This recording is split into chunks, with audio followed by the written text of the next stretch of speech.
ایک ماجرا ہوا ہے کسی بچے کے ساتھ اور وہ داستان دلوں کو چھونے والی ہے.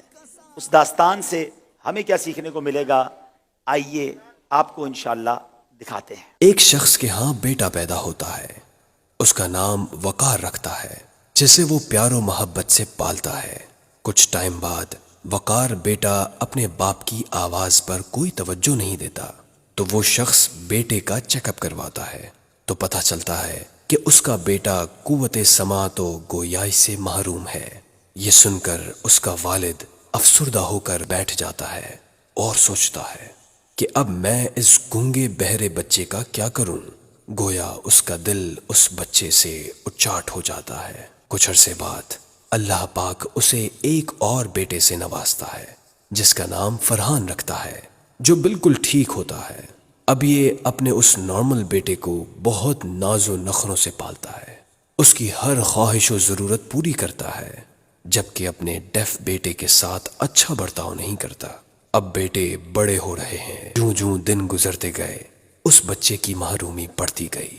وقار ڈیف اگر کچھ مانگتا تو نہ ملتا، اور فرحان کو کھلونے اور دوسری چیزیں مل جاتی. وقار کی عمر اب 18 برس ہو گئی، لیکن اسے بس یہی سننے کو ملتا کہ تم ڈیف ہو، آپ اپنے بھائی کے ساتھ رہا کرو. وقار احساس کمتری کا شکار ہو کر یہ اپنے بھائی سے اشاروں میں غصے میں بولتا ہے، کیا میں کسی کام کا نہیں ہوں؟ میں کچھ نہیں کر سکتا؟ ہر بات پر، ہر معاملے میں ابو آپ کو ہی مجھ پر ترجیح کیوں دیتے ہیں؟ اس کے والد وقار ڈیف بیٹے کو جھگڑتے ہوئے دیکھ کر گھر سے باہر نکل جانے کا اشارہ کرتے ہیں.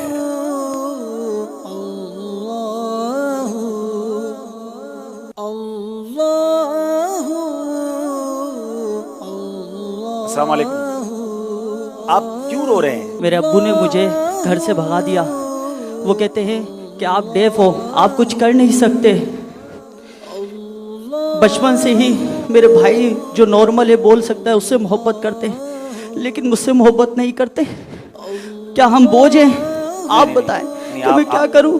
آپ روئے نہیں، آپ روئے نہیں. میں انشاءاللہ سمجھاتا ہوں اور میں بات کرتا ہوں، آپ کا مسئلہ حل کرتا ہوں، پریشانی دور کرتا ہوں انشاءاللہ. فیضان بھائی جو ہیں آپ کو انشاءاللہ اپنے ساتھ لے جاتے ہیں، اور جو ہمارے اسلامی ان کے والد صاحب سے پہلے اجازت لے لیں، اور ان کے والد صاحب سے اجازت لے کر ان کو دعوت اسلامی کے مدنی کاموں میں انوالو کریں، کسی شعبے میں بھی انشاءاللہ ان کی ترکیب بنائیں. وقار اب فیضان مدینہ میں اسپیشل پرسنز کے نماز کورس میں شریک ہو کر وضو، غسل، نماز و دیگر مسائل سیکھتا ہے.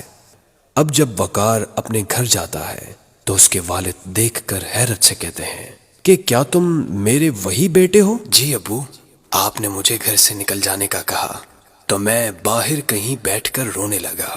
وہاں سے دعوت اسلامی کے مبلغ کا گزر ہوا. ان کی انفرادی کوشش اور شفقت سے میں آج معاشرے کا کارآمد فرد بننے میں کامیاب ہو گیا، اور دعوت اسلامی میں بطور اجیر کام بھی کر رہا ہوں.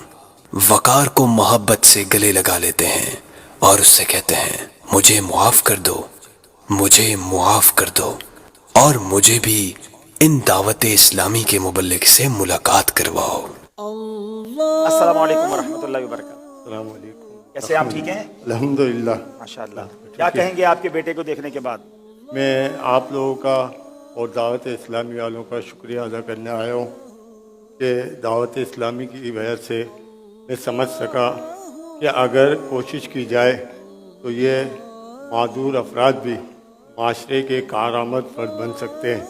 میں دعوت اسلامی کا شکریہ ادا کرتا ہوں کہ میرے بیٹے کو آپ لوگوں نے ایسا بنا دیا. ماشاءاللہ. شکریہ دعوت اسلامی کا. اور شکریہ. الحمدللہ. یہ ہے آپ کی دعوت اسلامی جو ان معذور افراد پر کس طرح کام کر رہی ہے. صرف اس پر نہیں، یہ صرف وقار پر کام نہیں ہوا. ہماری دعوت اسلامی میں کئی ایسے نابینا ہیں جو آج عالم دین بن گئے ہیں، ایسے نابینا ہیں جو حافظ قرآن بن گئے ہیں، پیروں سے اور دیگر چیزوں سے معذور افراد ہیں جو الحمدللہ آج معاشرے کے بہترین فرد بن کر اپنا حلال